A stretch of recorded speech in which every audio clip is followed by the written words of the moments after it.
Hi, I'm Hannah from Enemy, and I'm here backstage at Reading Festival with Charli XCX. Hello.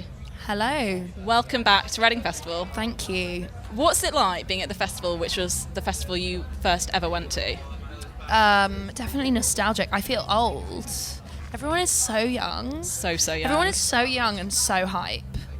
Do you know what I mean? And they want so trendy. They want to they want a circle pit to every single song. It's like, doesn't matter. Ballad, rave track, just let's go. Circle pit. It's great. They're up for it. How old were you the first time you came here? I think I was 16.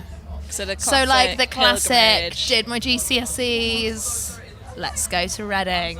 And did you enjoy it when you came to Punter? Yeah, I did. I really enjoyed it. I think I came, Foals were playing and Justice were playing, and that's kind of all I remember, but it was great. So I guess the big thing with you is the album's out in a few weeks. Are you excited or nervous or both? Both. I mean, I thought I wasn't nervous, and then 2 days ago I had a complete breakdown. So I guess I am nervous, yeah, and excited. I mean, it's, all artists feel it. It's like when you put yourself on the line. No, keep that. That is the bit you can't cut. Don't cut that. That was great. You committed to it as well. Yeah, Powered through. just straight. He walked with confidence, and I love that in somebody. Confidence. Anyway, back to less important things. The album. Yeah. I think whenever an artist puts an album out, they freak out. So, Yeah. but it's really good. So there's that. Have you, because it's been quite a while, there's been the mixtapes of course, but it's been quite a while since an album, so did that add pressure, or were you just kind of excited to put everything in one project like that? To be honest, the mixtapes, the term mixtapes, I was really just using the language to kind of make it easier to release, because I feel like, I'm on a major label, and if ever I release an album, there's always pressure, so to call it a mixtape, they were just like, oh cool, yeah, do your thing. So it's the same thing. 10 original tracks, this one's 15 original tracks, same kind of deal. And so you'll definitely go back to releasing mixtapes in the future if you just have material you'd want to get out? I don't know, just whatever feels right. Mixtape, album, whatever. It's all just boring jargon to me. I don't know. So I'll just release however I feel like it, I suppose. Yeah, definitely. And on the album there are so many collaborations. Is it for you, do you prefer writing music collaboratively like that? I mean, I really enjoy it. I feel like, a lot of my inspiration comes from my collaborators, and when I'm working with people like Christina and the Queens or Haim or Sky Ferreira, it's I'm just so inspired and feel just so excited about it. So I do love collaborating because I think it brings such a unique sound to the song that can't really be replicated. And all of the artists who are on the album, I feel are irreplicable anyway. They're also uniquely them. Yeah. And do you ever find that if you've got writer's block and you send it to someone else and they give you some ideas, is that kind of helpful for you? Or? Yeah, I mean, that's exactly what happened with Gone, with Christine and the Queens. I was having such writer's block. I wrote this rough idea and I couldn't come up with a chorus, so I sent the demo of Gone to Chris, and she just within 15 minutes sent me back this amazing chorus, and I was like, yes, this is it, let's go. So it's really helpful. Yeah. Was there anyone you wanted to work with and the timings didn't quite work out for the project? I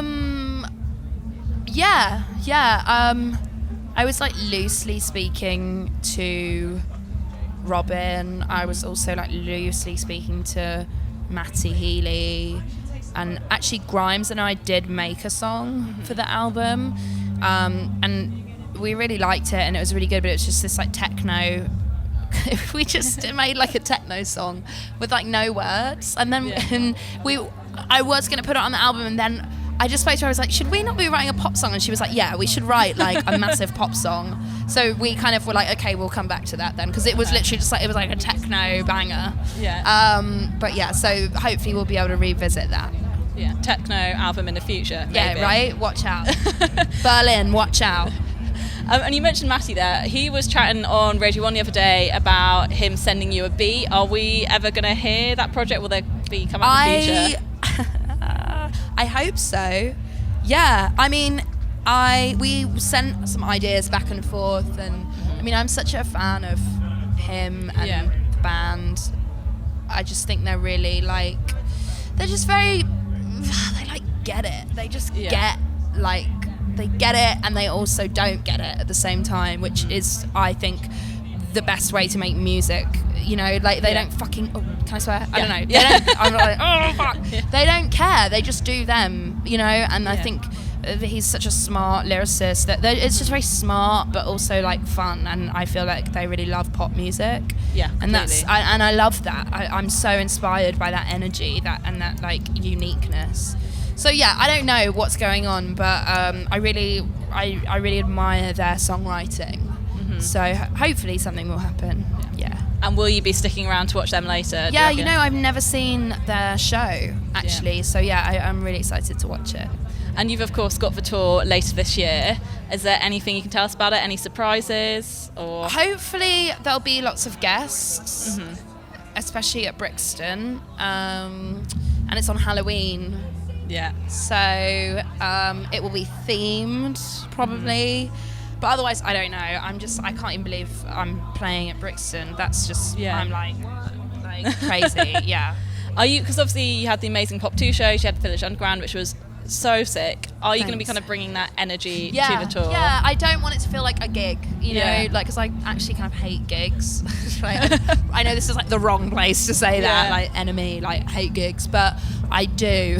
Yeah. I like parties, and I want the party, and I want my shows to feel like a house party or a rave, rather than like going to a concert to see an artist. I want it to feel like there's no kind of no barrier between me and the audience. I want it to feel like we're all at like some rave together, some party, and that kind of was the energy that I think I did manage to capture at the Pop 2 shows. So hopefully the same thing will be for the tour. Yeah.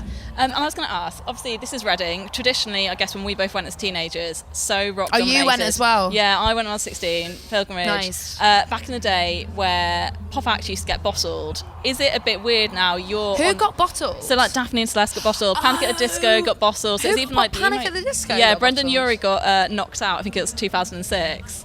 And that was like, because it wasn't the classic rock. Right. Is it ever, because obviously it's changed so much. Is that something you've noticed, or? Well, I mean, I think that just the landscape of music has changed so much, you know, and I'm sure that there'll be some people who like hate me for like saying that, but you know, like I would say like pop music is just so much more like prevalent now and more accepted. Like pop music used to be seen as like a dirty word, you know, and like now it's not. And also I feel like there is no like Oasis or Blur right now in this like current day who are like making rock music, who are like dominating globally outside of just like a rock fan base. There's no like global like charting, if you want to talk about it like that, like rock like bands who are like everywhere, in like mainstream media, etc. So I just feel like times have changed, but I think that will like absolutely come back. It's always a cycle. It's always a cycle. And so I just feel like, you know, festivals, whether it be Reading, whether it be like Glastonbury, whether it be Coachella, putting like having Ariana as a headliner, which I think was awesome. I just think festivals like change to, you know, the times. And I guess as well, it's just nice, people seem to be taking pop music a bit more seriously. Totally. I mean, it's great, it's always been great. I just think it's like, you know, people are afraid to like what like they feel like other people they're afraid of might not think is cool. you know, so you know, now that like people are like pop music's cool, everyone's like it's cool. It's always been cool. It's been cool. I've loved pop music, not in an ironic way. So whatever.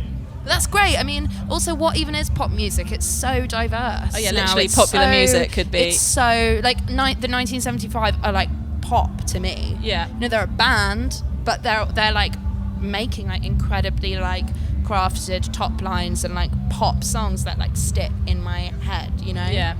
So sorry. No. Get in deep. Yeah. All just changing. So apart from tour and the album, do you have anything else coming up, or is it very much that and then trying to find some time to rest? That's kind of my life right now until like December, and then I'll just probably like write the new album. Yeah. Always going, and then again and again and again. The never-ending hole of doom. Yeah. Well, lovely to chat to you, and we look forward to the UK tour later this year. Thank you.